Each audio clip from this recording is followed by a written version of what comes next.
अब बड़े master Liu चिंचैन को हॉल मास्टर का परिचय देते हैं। मास्टर लियू कहते हैं ये जो सामने खड़ी महिला है वही हमारी हॉल मास्टर है, और चिंचैन को हॉल मास्टर को प्रणाम करने के लिए कहता है। तभी चिंचैन बैठे में ही हॉल मास्टर को प्रणाम करता है। ये दृश्य देख मास्टर चैन चौंक जाते हैं और मन ही मन सोचते हैं ये चिंचैन तो बहुत ही घमंडी लड़का निकला, इतने बड़े एल्केमिस्ट के हॉल मास्टर को भी बैठे में ही प्रणाम कर रहा है, इतना घमंड इसमें आया कहां से। मास्टर चैन तो इतने डरते हैं कि हॉल मास्टर के सामने खड़े भी नहीं हो पाते। चिंचैन को बैठे में ही प्रणाम करते देख बड़े मास्टर लियू भी चिंतित हो जाते हैं। वो सोचते इस बार तो हॉल मास्टर चिंचैन पे भड़क ही जाएगी। तभी बड़े मास्टर लियू चिंचैन को कहते हैं कि हॉल मास्टर एक तीसरे स्टेज की एल्केमिस्ट है जो कि इस दाकी राज्य में सबसे मशहूर और सबसे काबिल एल्केमिस्ट है, इसीलिए तुम्हें हॉल मास्टर का अनादर नहीं करना चाहिए। चिंचैन चाय पी रहा होता है और साथ ही साथ मास्टर लियू की बातें भी सुन रहा होता है। अब हॉल मास्टर ने चिंचैन का इतना घमंड देख लिया था। अब चिंचैन और हॉल मास्टर व्यापार के बारे में बातें करते हैं। दोनों मास्टर तो सोचते हैं कि अब तो खत्म हो गया सब चीज। मास्टर लियू भी सोचते हैं कि हॉल मास्टर भड़क जाएंगे और मन ही मन सोचते हैं भले ही हॉल मास्टर चिंचैन के साथ व्यापार की बातें करने के लिए बैठ गए, पर फिर भी उनके आराम से किए हुए बातों में बहुत ही क्रोध झलक रहा है। आज तो किसी की हालत खराब होने वाली है। तभी चिंचैन मास्टर लियू को पहले ग्रेड की जेन्यून गोली लाने के लिए कहते हैं जो कि परीक्षा के दौरान चिंचैन ने बनाई थी।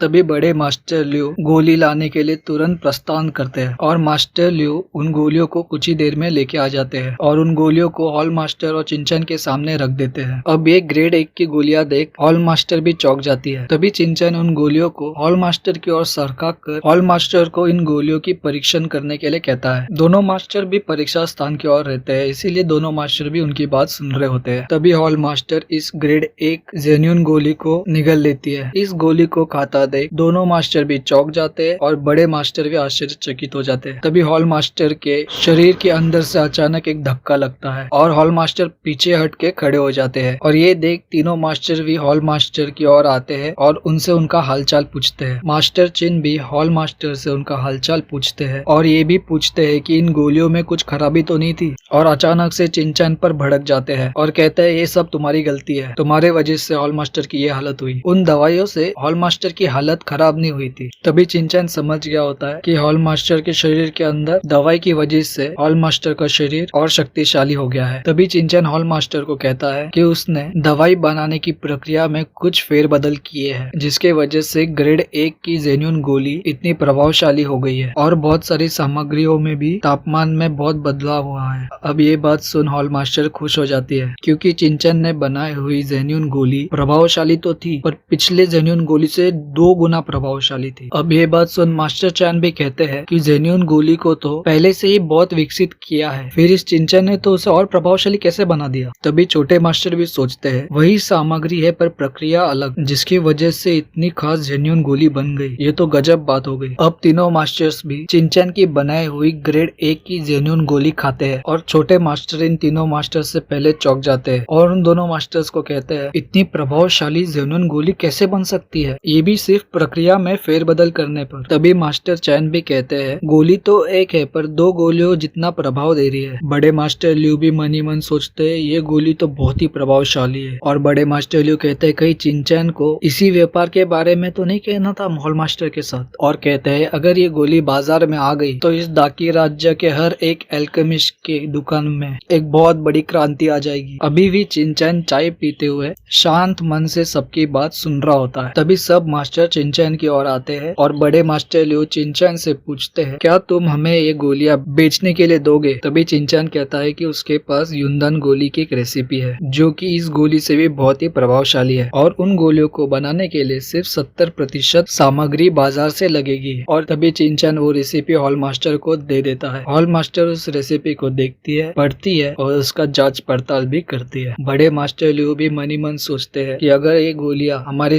पेल पेविलियन की दुकान में आ गई तो फिर हाहाकार हो जाएगा, हम माला माल हो जाएंगे। इन गोलियों की वजह से तो भीड़ लग जाएगी, कोई भी लोग इन गोलियों को भारी मात्रा में आसानी से ले लेंगे, यहाँ तक कि कई लोग इन गोलियों की मुंह मांगी कीमत भी देने के लिए राजी हो जाएंगे। ये तो दाकी राज्य के पूरे एल्केमिस्ट की दुकानों को हिला के रख देगा। छोटे मास्टर भी कहते हैं अगर ये गोली सच में इतनी प्रभावशाली हुई तो हमारा पील हॉल ऊंचाइयों की बुलंदियों को छुएगा। और इतना ही नहीं, आसपास के 5 देशों में भी इस गोलियों के कारण हमारा बहुत ही दबदबा होगा। अब चिंचन वहाँ से उठकर हॉल मास्टर को कहता है, मुझे पता नहीं कि आप क्या सोच रहे हो, आपकी सोच में मुझे कोई दिलचस्पी नहीं है, खाली मेरा समय बर्बाद मत करो। और तभी चिंचन कहता है, अगर आप मास्टर्स को मेरी गोली की रेसिपी में जरा भी रुचि है तो हम उसके बारे में बात करेंगे। तभी हॉल मास्टर चिंचन को रुकाती है। हॉल मास्टर को सिर्फ मुनाफे के मिलने वाले हिस्से में तकलीफ होती है। तभी चिंचन पीठ दिखाते हुए कहता है, पूरे बाजार में दूसरे ग्रेड की जेन्युइन गोलियों की बहुत सारी मांग है और वही दूसरे ग्रेड की गोली का रेसिपी पिल हॉल के मास्टर के हाथ में है। और चिंचन उन्हें ये भी समझाता है कि ट्रेजर हॉल ने गोलियों के बाजार में गोलियों की वजह से अपना अलग ही दबदबा बना के रखा है, जिसकी वजह से पिल हॉल का हर साल बहुत घाटा होता है। और अगर ऐसे में चिंचन के बनाए हुए गोली की रेसिपी से अगर 2 ग्रेड की गोलियां बनाई जाए तो फिर इस पिल हॉल की ताकत ट्रेजर हॉल से कई गुना ज्यादा हो जाएगी। अब चिंचन हॉल मास्टर से कहता है, अगर 50% साझेदारी रखी तभी भी पिल हॉल की ताकत बहुत बढ़ जाएगी और उनका धन भी बहुत बढ़ जाएगा। और ये कहकर चिंचन मास्टर को जल्दी से फैसला करने के लिए कहता है। अब जो पिल हॉल मास्टर है वो भी मनी मन सोचती है कि इतने कम उम्र में चिंचन गोलियों के बाजार के बारे में इतना कैसे पता। तभी हॉल मास्टर राजी हो जाती है। अब ये बात सुन चिंचन हॉल मास्टर को प्रणाम करता है और हॉल मास्टर को कहता है कि ये फैसला आपने सही लिया है और हॉल मास्टर को वो रिसीव रखने के लिए कहता है। और तभी हॉल मास्टर चिंचन को धोखा देने की बात कहती है। अब ये बात सुन चिंचन उसे कहता है, सिर्फ 2 ग्रेड की गोलियों के लिए तुम मुझे धोखा दोगी, उन गोलियों की तो मेरे सामने कुछ कीमत ही नहीं है। और चिंचन कहता है कि वो जानता है कि हॉल मास्टर जियाया बहुत ही समझदार है और एक बहुत ही अच्छी व्यक्ति भी है। दोनों हॉल मास्टर से ये बात सुन रहे होते हैं। तभी मास्टर चैन कहते हैं, ये जो जेन्योन गोली है वो पूरे उत्तर पश्चिम के 5 साम्राज्यों के बाजारों में क्रांति ला सकती है। और मास्टर चैन कहते हैं कि चिंचन कह रहा है उसकी कोई कीमत ही नहीं है। और मास्टर चैन क्रोध में कहते हैं, चिंचन तो बहुत ही घमंडी लड़का है। हॉल मास्टर का इरादा भी चिंचन को धोखा देना नहीं था, वो तो यूं ही कह रही थी। तभी चिंचन और हॉल मास्टर हाथ मिलाने वाले रहते हैं कि चिंचन शर्मा जाता है और हाथ पीछे ले लेता है। तभी चिंचन हॉल मास्टर को कहता है कि ये जेन्योन गोली की रेसिपी के बदले में मुझे और कुछ गोलियां भी चाहिए आपसे बनाकर। और चिंचन कहता है वो गोलियां सिर्फ हॉल मास्टर ही बना सकती है। और चिंचन उन 2 गोलियों की रेसिपी हॉल मास्टर के पास दे देता है। हॉल मास्टर उन गोलियों को बनाने वाले सामग्रियों की कीमत के बारे में बताती है कि सामान की कीमत बहुत ही महंगी है और चिंचन को वो क्यों चाहिए। तभी चिंचन बाहर जा रहा होता है और कहता है, 10 दिन के अंदर इस गोली बनाने की सारी सामग्री एक जगह इकट्ठी होनी चाहिए और जब हो जाए तब किसी को चिंचन को बुलाने के लिए भेज देना। और जाते जाते चिंचन कहता है कि उसके घर का पता उस एल्केमिस्ट परीक्षा के पत्र में ही लिखा है। तभी बड़े मास्टर और छोटे मास्टर को आदेश मिलता है सामग्री इकट्ठा करने का। बड़े मास्टर उस पत्र में लिखे हुए सामग्रियों के बारे में चुपचाप पढ़ते हैं और मास्टर ल्यू गोंग को चिंचन के बारे में पता लगाने के लिए कहते हैं। अब मास्टर चैन और छोटे मास्टर दोनों ही हॉल मास्टर के कमरे के बाहर होते हैं। तभी मास्टर चैन कहते हैं कि क्या ये गोलियां सच में कामगार होगी। अब छोटे मास्टर की दाढ़ी छोटी रहती है और फिर भी वो सहलाते हैं अपनी छोटी दाढ़ी को और कहते हैं, चिंचन का कुछ भरोसा नहीं है, कुछ भी हो सकता है, ये तो परीक्षा में देख ही लिया। और अपनी छोटी दाढ़ी को सहलाते हुए कहते हैं, हॉल मास्टर के कल्टीवेशन के अनुसार उन्हें सिर्फ आधा घंटा लगना चाहिए एक 2 ग्रेड की जेन्युइन गोली बनाने के लिए। अचानक से दरवाजा खुल जाता है और मास्टर चैन पूछते हैं, क्या ये प्रक्रिया सफल हुई। और मास्टर चैन कहते हैं, ये गोलियां तो नकली है, वो चिंचन को तुरंत पकड़ कर लेके आएगा। अब मास्टर चैन जा रही होते हैं कि उन्हें हॉल मास्टर रोक देती है। गोलियां बन गई होती है और प्रक्रिया पूरी तरीके से सफल हो गई होती है। हॉल मास्टर उन गोलियों को दोनों मास्टर्स के पास दे देते हैं। अब दोनों मास्टर्स भी उन गोलियों को निगल लेते हैं। अब इन दोनों गोलियों के प्रभाव से दोनों मास्टर चौंक जाते हैं और मास्टर चैन पूछते हैं, ये जेन्योन की गोली इतनी प्रभावशाली कैसे हो सकती है। और तभी मास्टर चैन कहते हैं, अब तक जो भी चिंचन ने कहा था वो सब सही था। उसी समय वह मास्टर ल्यू आ जाते हैं। मास्टर ल्यू ने चिंचन के बारे में पता लगा लिया था। वो कहते हैं कि चिंचन राजा डिंगबू का पोता है जिसका ब्लड लाइन हाल ही में जागा है और उसकी शक्ति बहुत ही प्रभावशाली है। और कहते हैं कि यहाँ तक कि चिंचन टैनजिंग महाविद्यालय की सालाना परीक्षा में भी पहले स्थान पर आया था। और मास्टर ल्यू कहते हैं कि चिंचन के चर्चे हर जगह है। हॉल मास्टर सोच में पड़ जाती है। अब उसी समय घर की मरम्मत हो रही होती है और चिन यूची चिंचन के आने का इंतजार कर रही होती है। और तभी चिंचन आ जाता है। चिन यूची चिंतित होती है क्योंकि चिंचन को बहुत समय लग गया होता है घर लौटने में। यहाँ तक कि कमांडर ली भी चिंचन को ढूंढने अब बाहर जाने वाले थे। तभी चिंचन कहता है कि मुझे क्या हो सकता है इधर। पर चिन यूची चिंचन की माँ थी, इसलिए बहुत ही चिंतित चिन यूची ने चिंचन के दादाजी को पत्र लिख दिया था कि कैसे कल रात को उनको मारने के लिए उनके घर में हमला हुआ। अब दोनों भी घर के अंदर प्रवेश करते हैं। कमांडर ली मास्टर चैन को अंदर आते देख प्रणाम करते हैं और कमांडर ली कहते हैं कि घर की मरम्मत जल्दी हो जाएगी और घर पहले से भी ज्यादा मजबूत हो जाएगा। चिन यूची भी कमांडर ली का शुक्रिया अदा करती है। तभी कमांडर ली कहते हैं ये तो उनका काम ही है जो कि राजा